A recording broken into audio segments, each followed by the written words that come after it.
Students Who Design is a podcast and video series that bridges students and the design industry. By students, for students. Be sure to check out our website, studentswho.design. This is Students Who Design. Today we are talking to Brandon Jacoby. He was a student athlete studying human-computer interaction at Ohio State University before dropping out, and he now is a product designer at Square. This episode covers the advantages and disadvantages of staying in school, side projects, and so much more. We hope you enjoyed the episode. Students Who Design is sponsored in part by Facebook Design. For more resources and information about designing at Facebook, visit facebook.design and check out open roles at facebook.com/careers. Hey, Brandon. Thanks for joining us on a Saturday morning. Thanks for having me. So first off, we want to introduce what school you went to, your major, and where you're working now. Cool. So I went to school at the Ohio State University. The Ohio State. The Ohio State, yeah, they pride themselves on that. So I went there for 3 years, and I studied human-computer interaction. Okay. And what was nice about that is that it wasn't a typical design major, but it was kind of theoretical. It's focused more on like the sociology and the psychology of like how people interact with tech and design and stuff. So that was really cool. And now I am a full-time product designer at Square. Cool. And how did you get into product design? So I had a little bit of a kind of accidental path on how I got into design as a whole. So I started with like digital media and photography, and This was independent or something you studied? Yeah, no, this was just like as a kid, like just one of my hobbies. And I'll kind of nerd out for a second. So when I was like 7 or 8 years old, I got really into this like map making software for like Dungeons and Dragons. And I never played D&D, but it was just this like mapping software where you could like take these like 3D like pieces of art and like drop them onto this map and kind of tell this like story and this like, I don't know, super nerdy. So how old, you were 12 at this time? No, I was super young. This was like when I was like 7, 8 or 9. Yeah, this is like little kid messing around on like my family's computer, like just totally messing around, not knowing what I was doing. Okay. So I started with that, and that kind of led me into this like world of Photoshop, which is just like a whole, you open the can of worms and it's endless. Yeah. So I spent kind of the next few years just learning Photoshop, getting more into like digital media, photography. I actually started photography because I just wanted pictures to edit in Photoshop. So you just took the pictures, but their whole purpose was to put it in Photoshop. Yeah, exactly. So I loved that part of it. So yeah, just got more into that, and then I eventually met someone from a online photo sharing company called SmugMug, and they were super interested in me. Just kind of started talking with their founders and their executives at the time, and they offered me a contract position to, work remotely from home. I was just helping them out with like their site, like customizations for their customers. Okay. And that was really cool because it was like my first, like paying gig, and I was 13 years old. That's crazy. And you were doing digital stuff for them as well? Yeah, so it was like a combination of just like Photoshop. I wouldn't call it design, it was more just like changing colors around, and then I eventually led me to more like front-end web design. Okay. So doing like HTML and CSS, kind of modifying their like site templates pretty much for their customers' portfolios. Super cool. Yeah. So you're 13 years old, you do this thing. Yeah. And then how did you build up from there? Yeah. So like I said, I was kind of doing this like hybrid front-end web dev, Photoshop-y design type thing, and it's a lot of words. Yeah, yeah, it is.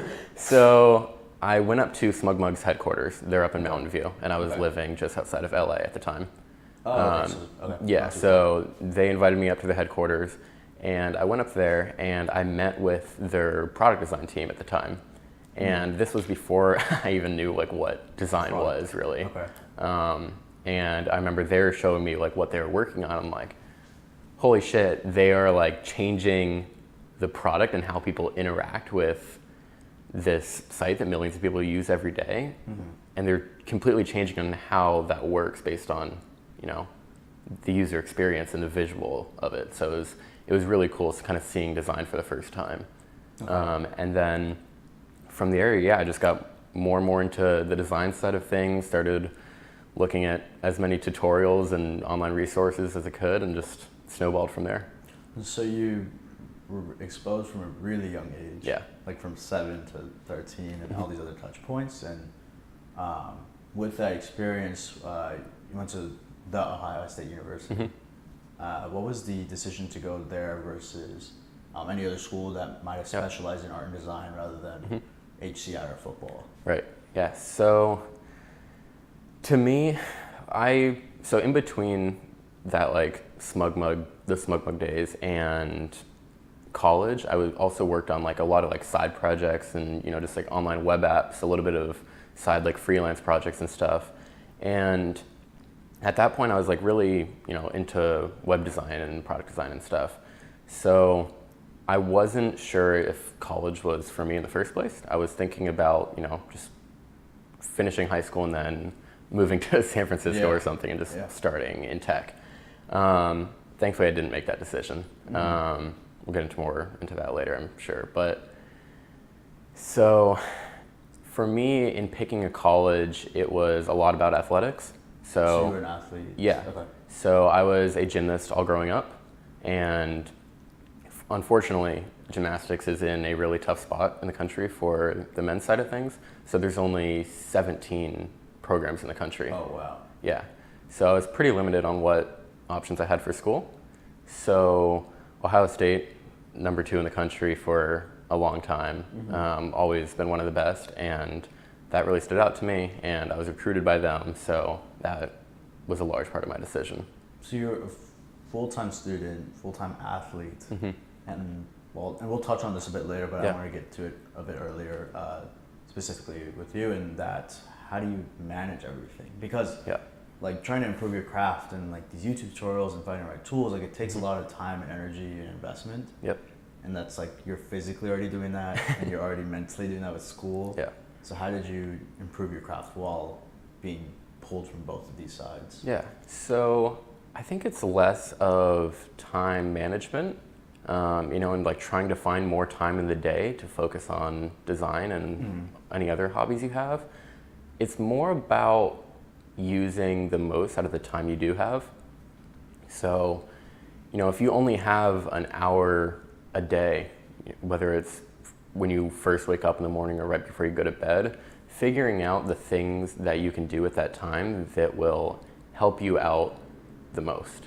I feel like a lot of people can kind of get stuck in this trap of, focusing on one thing and one thing only, and that's kind of all they think about, and it might not be the right thing. So, whether it's working on a side project, I've found side projects to be hugely helpful in kind of building this design portfolio and building up your skill set. So even, like I said, even if you have an hour a day, just wake up in the morning, set an hour aside, work on that side project, and even if it takes you 2 months or a year to build, the fact that you're practicing it every day is going to be really helpful in the long run. So it's more so like treat it like a year-long marathon rather than like a 24-hour hackathon. Yeah, exactly. Yeah. I think design especially is one of those things where, it's a constant practice. It's always changing. Your skill set is always evolving.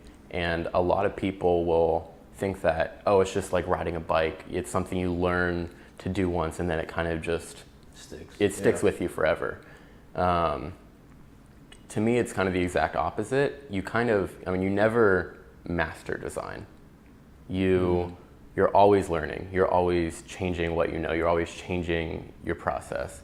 And it requires constant attention. It requires, I think, everyday focus. And even if you're not sitting down and Sketch or Photoshop or Figma or something, practicing it just in day-to-day life, when you run across a product that you think is like poorly designed, sit there and think about how you would fix it. For me, when I was in New York this summer, I would just walk around the city and think about how the city was built, think about the decisions that people made in order to get it to where it is now. There's like a Steve Jobs quote that like everyone kind of focuses on, but if you really take a step back, it makes a lot of sense. And it's like everything in this world was made up by people no smarter than you. And I heard that a while back and it really stuck with me because, literally everything you do, whether it's a physical object you're using or an app on your phone or even your TV, someone designed that process. Whether it's good design or bad design, someone designed it. Someone had to design it. Yeah, so coming back to your question, I think that, just thinking about that stuff on a daily basis and, in addition to practicing, actual sketch and Photoshop work, I think it's a huge help. And so you recently decided to not finish school at the Ohio State University. Yep. I was wondering if you could walk us through that experience and what was going on in your head. Yeah. Pros, cons, emotions, everything. Yeah, so it was a really difficult decision. Okay. I wasn't planning on doing that at all when I started interning at Square over the summer. And that was this past summer? Yeah. 2017? Yeah. Okay. Yep, May of 2017, started interning for Square.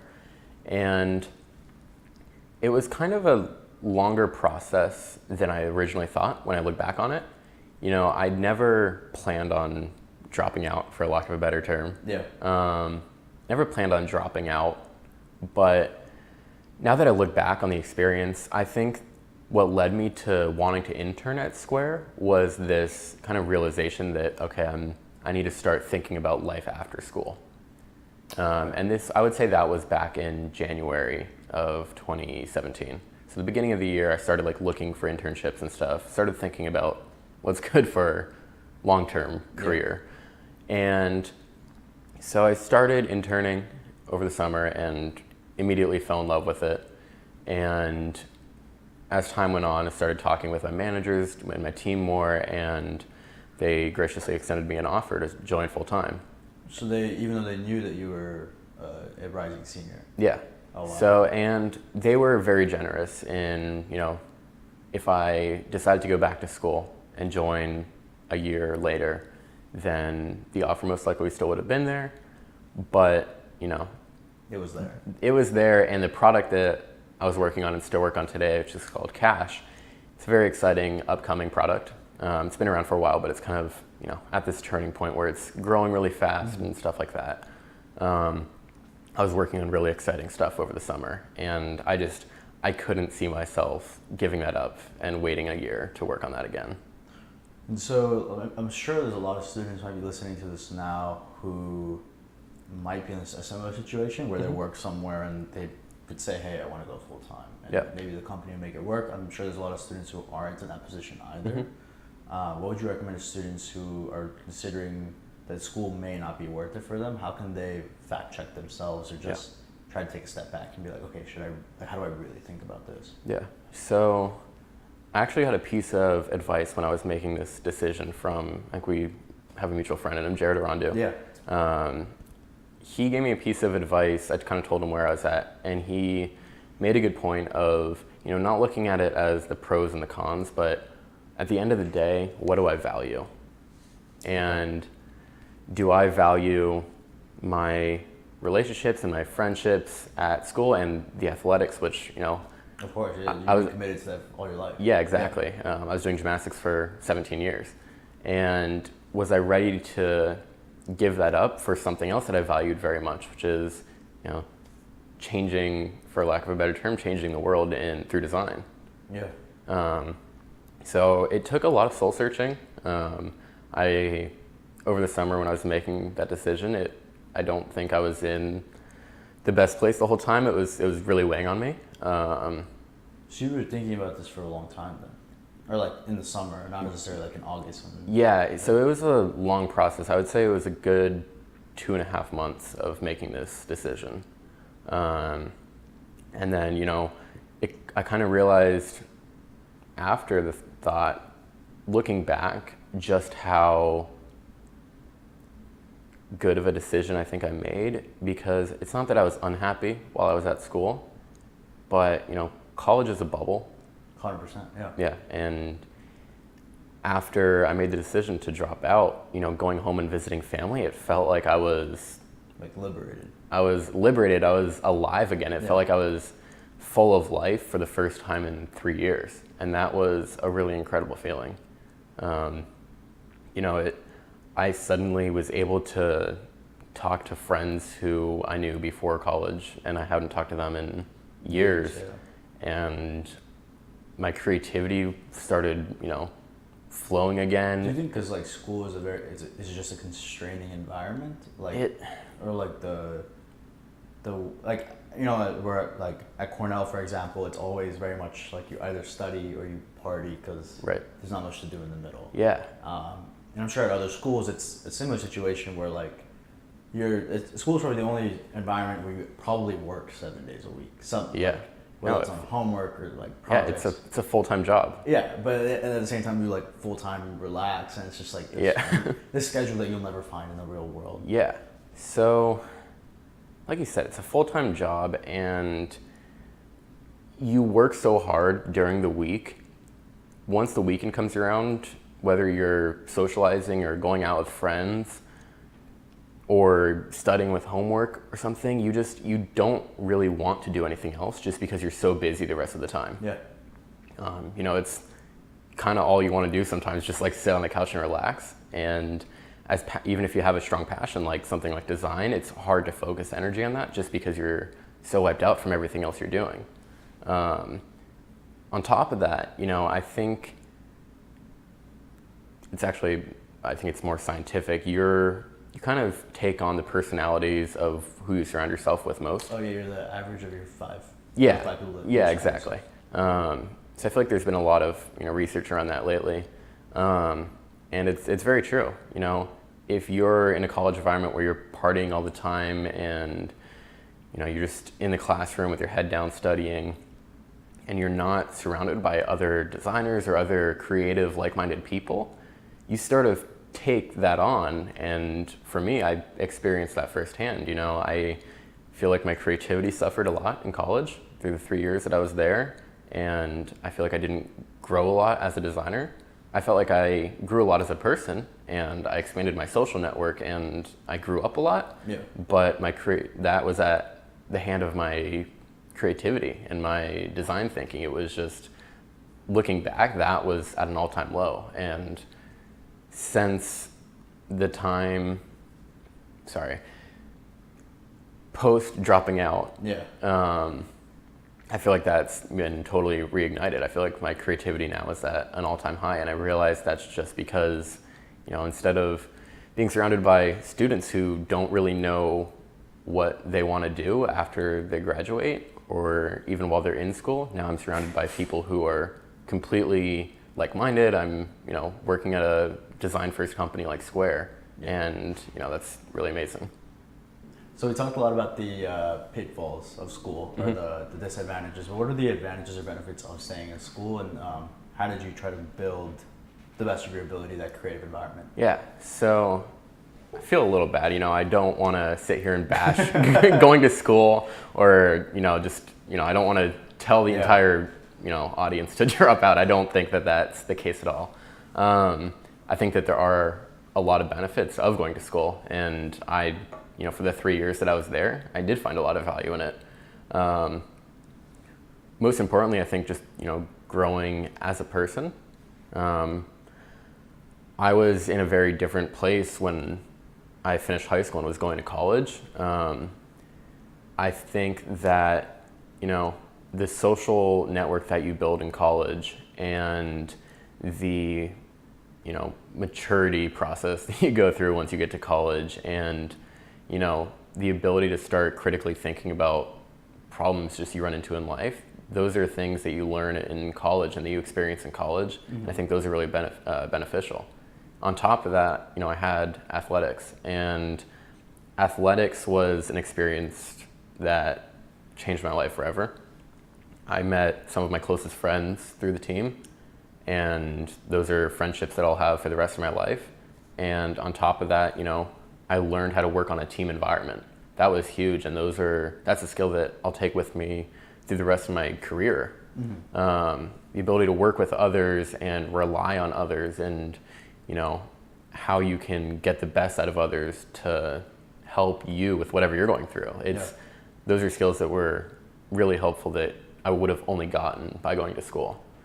I think also school for me was an experience that really changed the way that I just kind of see the world. I grew up in wasn't a super small town. It was relatively large, but it was a suburb of Los Angeles. A lot of people end up there after they go to school. They pretty much just stay in the same area their whole life. And it was really good for me to, I moved halfway across the country. I saw a completely different side of people that I'd never seen before. And I saw a lot of different things, and it really, broadened my horizons. And I think that's the biggest benefit of going to college. And I think if I had just finished high school, gone straight into tech and design, I would have been really unhappy in the future. So I think there were parts of college where I was pretty unhappy, but I think I would have been much more unhappy if I chose to not go to college at all. And now I want to touch more about your career and from how you got from you were 7 years old, you said, to now a full-time product designer at Square. So to start off, how did you get your first opportunity or internship? Yeah. And then what did you do to stand out during that first phase? Because everyone goes through this issue where like you need work to get work, but if you don't have work, then you can't get work. Like it's this chicken and egg issue. Yeah, I fully understand. Yeah. I definitely went through that myself. So like I said, I started in this like digital media photography type area. I didn't start in design and like set out to do that and like, okay, I'm a designer now, I need to find a design position. I kind of just did what I was passionate about and I just took it where it took me. So you mentioned you started off as Smug Mug. Yeah. And so you did the opportunity, you went through the opportunity, and then how did you build up from there? Yeah. So side projects, and more side projects. Okay. That, what's your favorite one? So I worked on one with two other really talented designers and developers, Jordan Singer and Jeremy Goldberg. We built a web app called Represent, and it was the quickest and easiest way to create a resume online. Oh, I've seen this. Really? Yeah. Awesome. Yeah. So, we took this outdated process of like taking a Microsoft Word template and editing it. Yeah, it's like people who have their website is just this thing. Yeah. Okay. So we took a really outdated process, which was building a resume, and modernized it. It's really great. Automatically syncs, so you can pull it up on your phone or your computer or whatever you're on. So yeah, that web app was really good because, and along with, I think we built like 7 other little web applications. Those side projects are what got me to where I am today. Like I said, there is a lot of benefit in school, but as far as design and development goes, it's all side projects. So you worked at a couple of big and well-respected companies, also a couple of internships, many side projects, and now you're at Square. And what is something that Square prioritizes and looks for in designers? Yeah, so I think Square has always been a kind of design-first company. They founded Square to solve a problem, and I think that core value has stuck with Square, all along. And I think that's one of the biggest things they look for in designers is people who are designing to solve problems. They aren't just designing to make things look beautiful. Yeah. And that's making things look beautiful is kind of an antidote of being a good designer. Yeah. But I think Square really values people who are problem solvers first and people who think about the users and try to solve what problems the users are having. And so you interned at Square from May to August, went home for a couple of weeks, Yep. Now you're back full time. Yeah. And so what are the differences in responsibilities from an intern versus a full-time designer? And like you literally had like 2 weeks between those two things. Yeah. So is it true that an internship is very similar to full-time, or is there like an added responsibility or pressure Yeah. to being a full-time designer? So I think it really depends on the team and the designers on that team and your managers and whatnot. I think in general, I was fortunate to kind of have quite a bit of responsibility while I was an intern. But even, if you're doing very, low-level tasks while you're an intern, I think there's definitely an opportunity to, take the full advantage of that. You know, really treat it as you're a full-time employee. Don't see yourself as just this intern.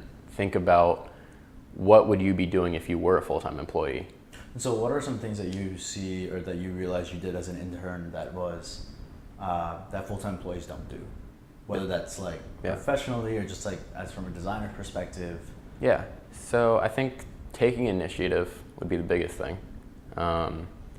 You know, if you treat yourself as just an employee, then that's all you're gonna be. You have to, you know, ask yourself the question like, how would I make this decision if I was more than an intern or if I was a manager?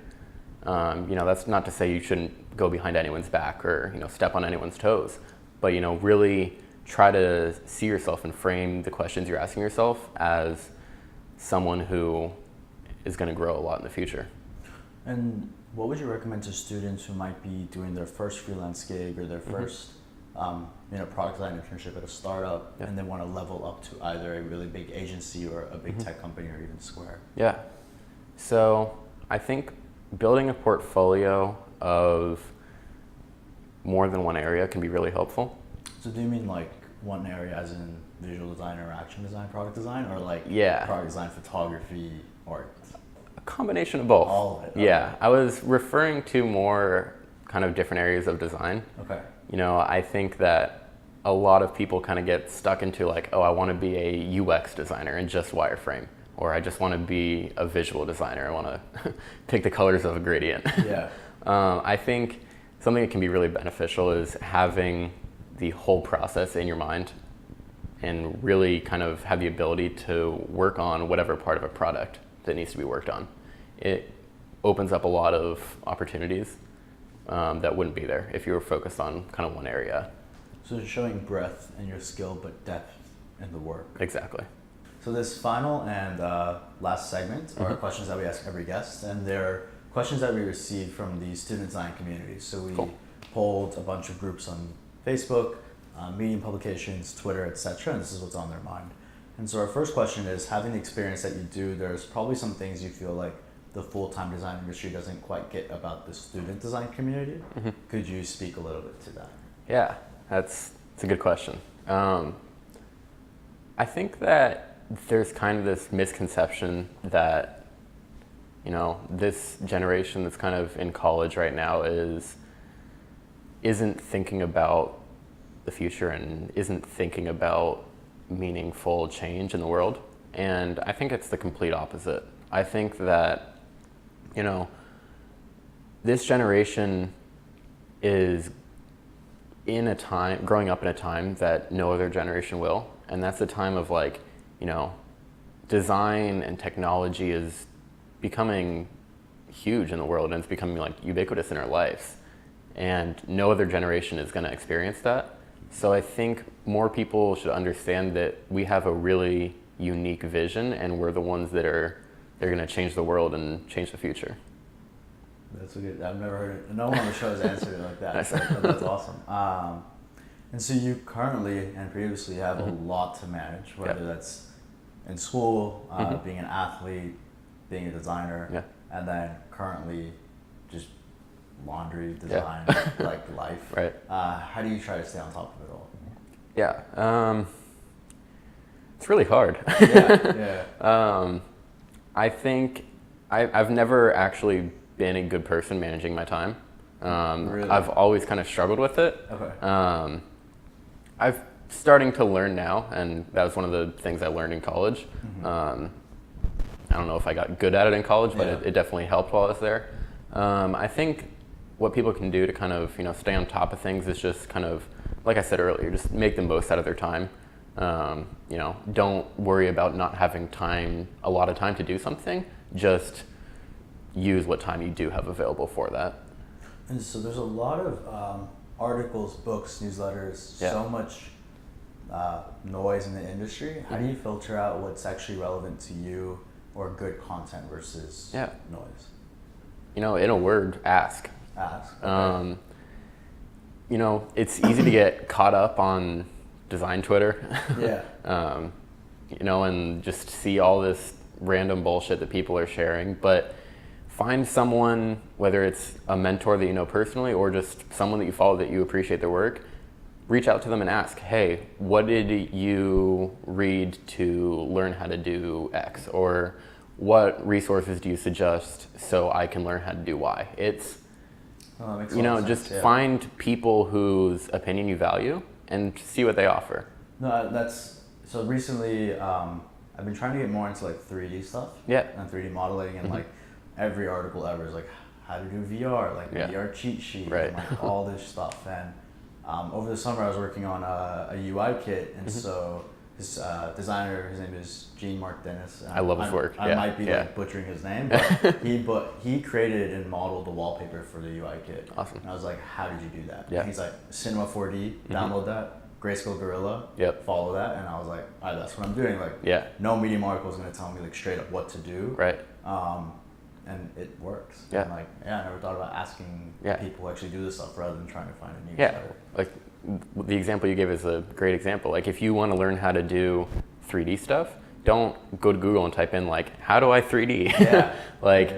Go to a 3D designer whose work you really like and ask them, hey, what did you do to get to where you are now? So I think it's a good segue for the next question, which is, do you have any mentors or people you follow to stay inspired, whether that's actually people or books or websites that act as pseudo mentors? Yeah, so I wouldn't say that I have a formal mentor that I go to all the time with advice. I do kind of have like a group of designer friends who I reach out to. I think it's really important to kind of have like a forever evolving group of mentors and group of people who you reach out to, because the more opinions you can get, the better, and the more like frameworks of how people answer your questions, the better. So I think it's important to kind of reach out to as many people as you can and get as many different opinions as you can, and then use what's best for you. Use the best of what everyone says and kind of collectively put that together. So rather than having just like one mentor or one book, crowdsource all that knowledge and then use it as you will. Yeah, and like I can't stress enough how beneficial it is to just reach out to someone. Like you'd be surprised on how many people will actually take the time to answer you. Don't just reach out and be like, oh my gosh, I'm a huge fan, Reach out with meaning. Reach out, ask them very specific questions. Hey, I want to do this, what do you suggest? Or hey, I'm dealing with this at work, what do you suggest?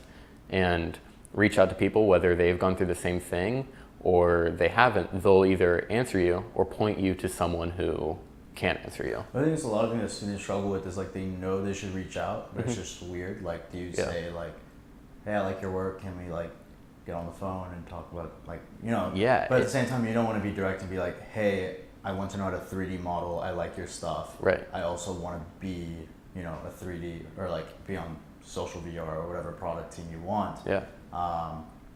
But I guess what you're saying is that you should be very direct because these people are busy and they just want to know like how they can help you. Yeah, exactly. If you want the help. Yep. And I think people get scared of like, oh, this person has like a bunch of followers, they're not going to answer me. But we're all people. Yeah.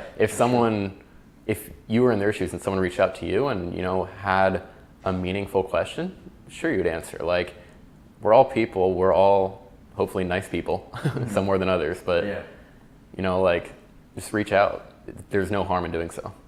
And so, as a previous and probably current design leader at the Ohio State University, I'm sure there's people that come up to you asking like, "Hey, how do I get into design?" Or they're just asking for general advice. And I'm sure there's people who are listening to this episode right now who would like the same advice. Do you have any immediate actionable pieces of advice for the audience? So I think I touched a little bit on this earlier, but surround yourself with other designers and other like-minded people. It can be really helpful. If you can't find them, go on Twitter, see if you can find them. Go on Facebook, see if you can find them. If you are really struggling, go to a professor in your design school and be like, hey, do you know any other students who are trying to get into design? I'm sure they'll know someone. If you've gone to them, chances are so is someone else. Yeah, so that's true. Really use the resources you have around you. I feel like a lot of people will just kind of, sit in the back seat, just let everything go by them, but really be proactive about things, reach out to the people you know of, and see what you can find. Cool. And our last and final question is, what's next? It's a tough question because I've like gone through this huge like transition in my life recently. Especially like literally 2 months ago. Yeah, like dropping out of school, it's like it was a big change. So I haven't had a lot of time to like think about what I want to do next. But I think, I've moved across the country. If you look at the past like 4 years collectively, I've moved from LA to Ohio to New York. It's like I haven't stayed in one spot for a long time. And that's kind of what I'm looking forward to next, is just staying in one spot and, growing as a designer and as a person and taking whatever comes my way as it comes. Awesome. Yeah. Thanks for joining us, Brandon. Really Thanks for having me. it. Thanks. Students Who Design is written and produced by Sahil Koja and Omar Abdul Rahim. Visit our website, studentswho.design, for more information.